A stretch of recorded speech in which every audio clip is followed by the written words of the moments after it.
Hi, it's Gab and Dad. Hello.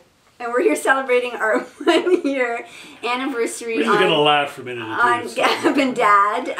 1 year ago today, we posted our first review, which was of I Love You Man. Slap to base, slap to base. Slap to base. And ever since then, the rest is history. We've done about 60 reviews. We've just hit over 500 subscribers. Thank you, everybody. And we're going to keep going. And we're going to keep going. But on this, we're marking this occasion by doing our first Q&A so that you guys could ask us questions, which you did. So and we've got quite a lot of questions. We don't have time for all of them, but we'll answer some of them. Go ahead. Ask me a question. Okay. Least Liked Critic 75 asks, what inspired y'all to be film critics? And the answer is we were inspired by the Real Geezers, www.real.geezers, oneword.com, who are Marsha Nassitier and Lorenzo Semple, old-time Hollywood types who do what we do. We watch them, we love them, they're still doing it, and we said, hey, let's do that ourselves. And he related to the geezer part. Thank you. The real geezer. The real geezer. All right, this is for Gabrielle, and it's from Rekha K. Do you read movie reviews before the movies you're going to see? And if so, how much impact do you think they have? I think we both try not to. We do appreciate good film reviews, like we really like A.O. Scott, but we'll try not to read them beforehand, just to not be influenced, although I personally find it a bit hard, especially if it's a movie I'm looking forward to avoid reading something about it. But I think after you've seen the movie, it brings a lot more to it if you have your own opinions at that time, and then you can add that layer. So we try to come to these reviews with an empty mind, and it shows. Which is and it shows. And it shows. Okay, next question. Do you have any horror? Do I have any horror movies that I like? Do you have any horror? Oh yes. movies? Okay. Well, no, I'm asking you this, aren't I? Okay, well, ask me. All right. Do you have any horror movies that you like? Because I know you probably don't like horror movies very much. No. I take my glasses off so I don't see them. Yeah, I get frightened easily. He doesn't want to see. And I can't say I'm a huge fan of the typical, of the gore, gratuitous, gory kind of horror movies. I'm not against them on any moral ground or whatever. I just don't find they bring a lot to me. But I like the more psychological kinds of, what I call psychological horror, where there's the emotional element involved and you can really imagine yourself in that situation. Example for me is from a few years ago, still stays with me, is that movie Open Water. Oh yeah, that was frightening. I consider that a horror. The couple that are stranded in the middle of the ocean. I mean, that you can't get a more horrific scenario than that. No, and when I think about it, that's the sort of movie that wakes you up in the middle of the night. That can really give you. It really gave me the jitters. So that's more the kind of thing that I would mention rather than the excellent movie, by the way, In the Water. Yeah, right? Open Water. Open Water, excellent movie. See it.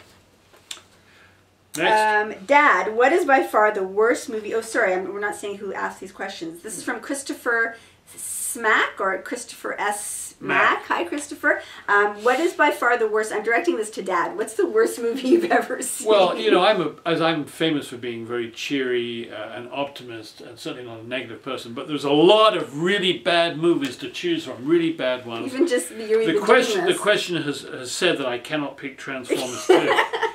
So I would go with Repo Man, which is actually the last movie we reviewed. I beg of you, do not go and see this movie. Do not go and see Repo Man. It stinks. It's not that bad. Oh, it's terrible. All right. Get over it. Okay. Awful movie. Yeah. This is for Gabrielle. Is there an? This is from Jasmina Z02, if I've got that right. Jasmina Z02. Is there an awful movie that you would consider as a guilty pleasure? My guilty pleasure for a long time has been Xanadu. As a child, with an Australian actress. Yeah, Olivia Newton-John, roller skating, whatever happened fantasy. to Olivia Newton-John? Well, she's still around, but I saw that as a young girl, and boy, that captivated me. I spent many hours in the basement, pretending I was in that movie. I didn't know that. Well, that's what you were doing in the basement. That explains a lot, doesn't it? That's and what you were doing. I have it on DVD. I have the soundtrack. I have it on my iPod, and it still brings out those feelings. But I know it's very embarrassing. That's very embarrassing. Let's move on. But what about your guilty pleasure? Well, there is Tremors. There is Tremors. There is Tremors with Kevin Bacon, which is about giant worms that live underground and can turn nasty. And you and I have watched that movie. Remember we watched it when we were in a hotel in Mexico and it was raining.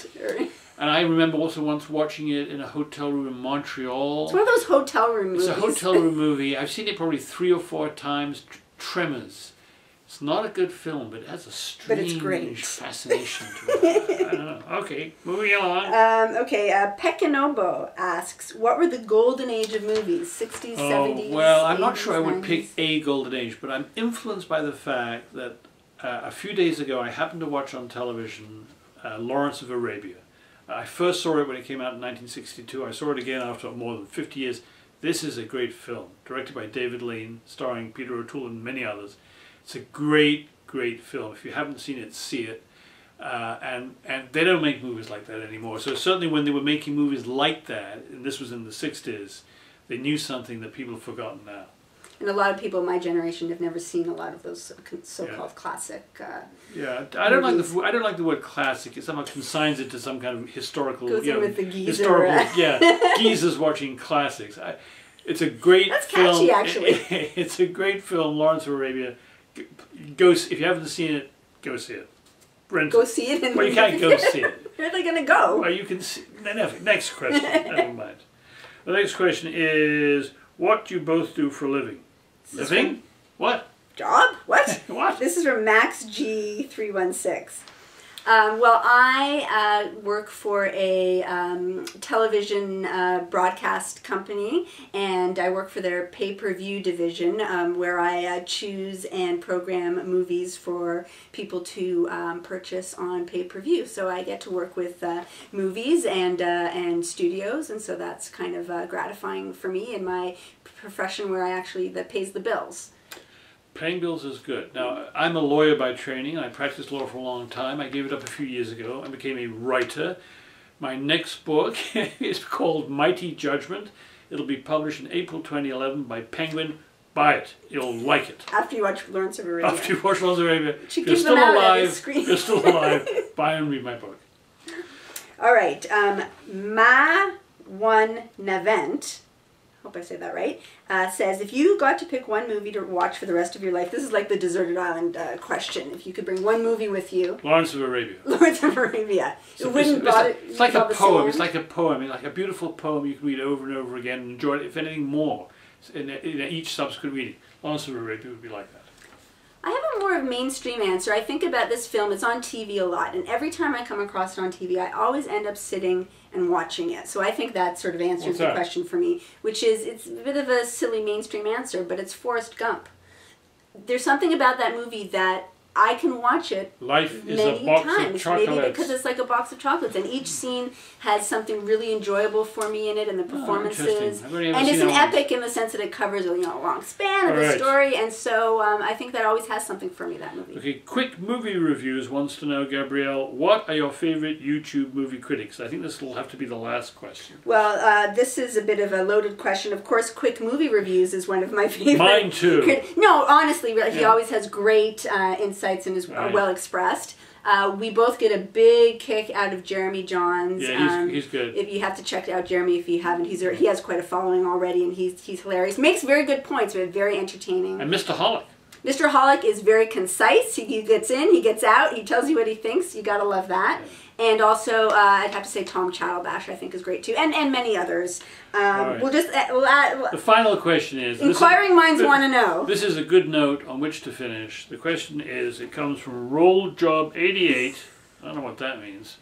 But anyway, the question is, are either of you married? And the answer is... We're taking applications, the but technically... The answer is yes. Sorry.